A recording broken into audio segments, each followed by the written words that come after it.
Hello Troop 941, my name is Mrs. Allan and I am the Merit Badge Counselor for Personal Fitness. I am actually a personal trainer. I run my own fitness business and I can't wait to share with you some tips and guidelines for getting kick-started with your personal fitness merit badge. Some of you may be at the very beginning stages and I'm really excited to get you launched off on your merit badge. Some of you maybe started this a while back and you need a refresher. I hope that these ideas and tips will help you to get started and to finish successfully. So the very first thing you need to do if you want to start this merit badge is to contact Mr. McMillan and to get a blue card. And so that's the very first thing that you need to do, is to kind of get it on his radar that you're beginning this personal fitness merit badge. The second thing that you're going to want to do is you're going to want to purchase the personal fitness merit badge booklet. I believe this is available online, but it's also available through thescouting.org. You can also purchase it there. So within this personal fitness booklet, there are all of the requirements that you'll need to be going through, and they are at the beginning of the booklet. You'll need to be reading these requirements, going through the book to answer the questions. And what I highly recommend is to download the workbook, which is really, really helpful to help guide you in answering the requirements. Also, when we connect to go over your requirements, you can use this as a guideline to help you answer the questions about nutrition, how to avoid diseases, what makes up a good workup plan, and a variety of other health-related questions. So, just to recap real quick, you want to get your blue card, you want to purchase your personal fitness booklet, and you want to download the worksheet for answering questions. The next thing that you're going to want to do is to create some logs for yourself. And within the booklet, on page 70, there are your fitness measurements and fitness tests that you are going to want to keep track of every 2 weeks in here as a log to record your 1 mile run, your sit-ups, your push-ups, your pull-ups, your flexibility, and to keep track of your body composition.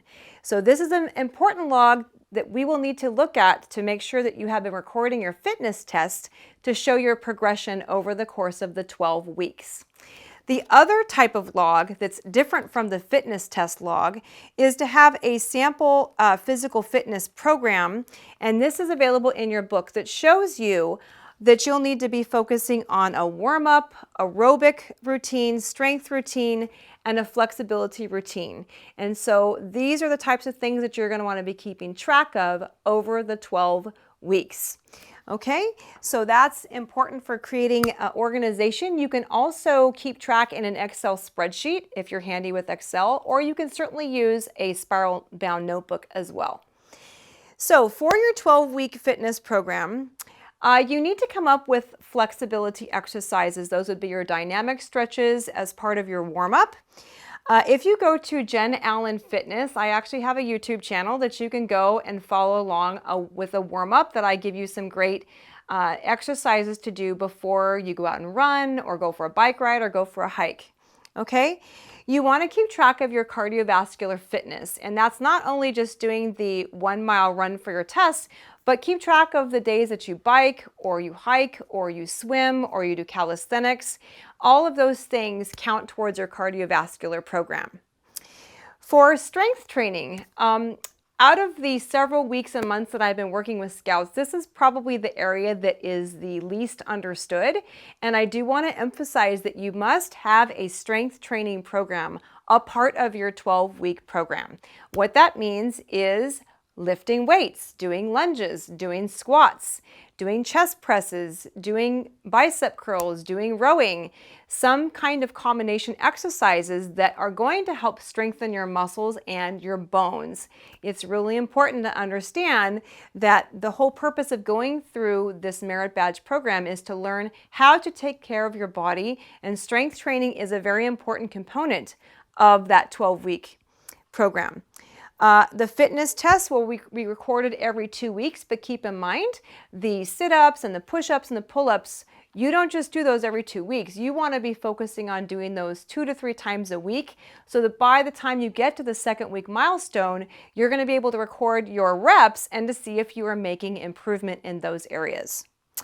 And then also you want to take your measurements at the beginning of week 1 and then also at week 12 to see if your body composition has changed at all over the course of strength building. And then don't be a lone ranger. Some of you have started your fitness merit badge and you're either halfway done or all the way done, and guess what? We've never connected. And unfortunately, some of you have found out that at the end of the 12 weeks, we're like, hey, Mrs. Allan, I'm ready to go over and check off my requirements. Unfortunately, you've discovered that you did some things incorrectly and missed a few key things like the strength training portion. And then you have to go back to the beginning, so we don't want to have you do that. So please be in contact with me if you have questions about how to put your fitness program together. If you have questions about exercises or requirements, please reach out to me so that we can make sure you're off to the right track in the beginning. And then make sure you are keeping track in Scout Book. You can actually download the Personal Fitness Merit Badge, and you can keep track yourself of your requirements. And then when you meet with me, either via Zoom or in person, once we've completed those requirements, and I will go back into Scout Book and check mark those off. And then when we're all through at the end, you want to contact Mr. McMillan to let him know that you have completed your Personal Fitness Merit Badge, and then it will be approved in Scout Book so that you can get your credit for it. So the next thing that I want to do is to show you a few sample exercises so that you understand what does a squat look like and what does a lunge look like. So when you're getting ready to do some of these exercises, it's always helpful to have a mirror so that way you can watch yourself. So if you're getting ready to do a squat and it looks like this, oh, that's not good. You're going to hurt your knees. You're not going to help yourself to strengthen your glutes, to strengthen your back, and to make sure that you have proper squat mechanics. So in the beginning, if you're not quite sure how to do it, what you do is you get your hips back and you try to touch like a chair or a bench, and then you come back up. A proper squat is all about having your feet a little wider than hip width apart, and it's all about shifting the hips back.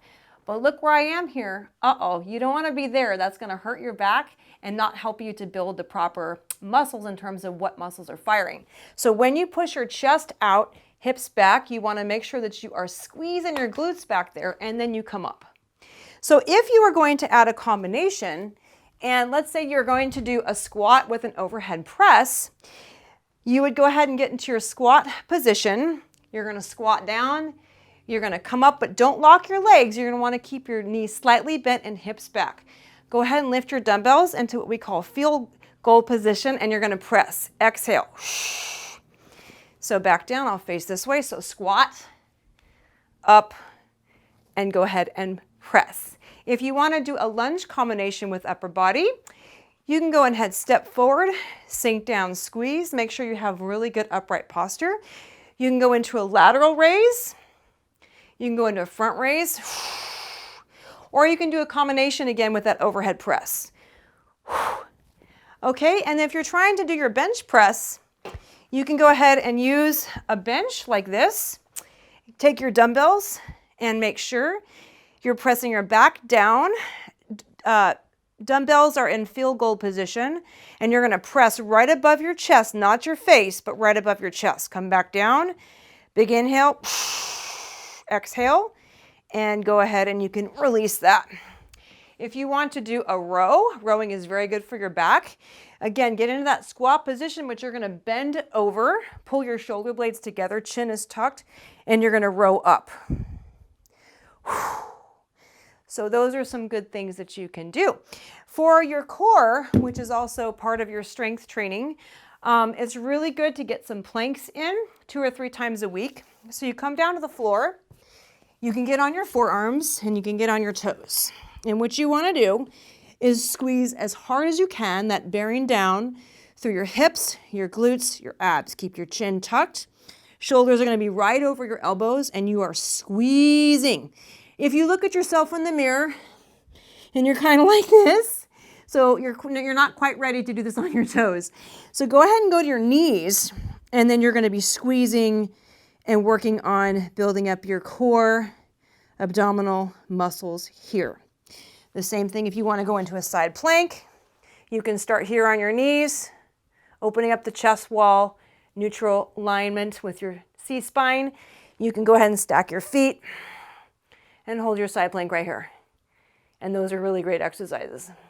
A floor bridge, you can lay down on the floor and go ahead and get your hips up. Your feet are directly beneath your knees, and you're going to go ahead and hold your floor bridge, which works your lumbo-pelvic hip complex. So those are all of the core exercises that you can do. For flexibility, if you have a foam roller and you're getting ready to do your run, I highly recommend that you learn how to start doing some foam rolling. And I do have videos on my YouTube channel you can check out to see how to do some foam rolling. But really great to loosen up the gastroc on the soleus, also your glutes, the piriformis. You can roll out here. You can roll out your hip, your TFL if you have a tight hip. You can get down if you have a tight IT band. Go ahead and roll these guys out. Really, really good. For dynamic stretches, just a quick reminder of what those are. And again, I have a warm-up on my YouTube channel, but you can go ahead and do these. These are your straight leg kicks. Don't forget your runner stretch, up and down like this. These are all great dynamic stretches. These are windmills, all the way down and up. All right, I hope that answers your questions and gives you some ideas of how to get your personal fitness merit badge kick started. If you have any questions, please reach out to me on the Troop email. I would be happy to answer your questions.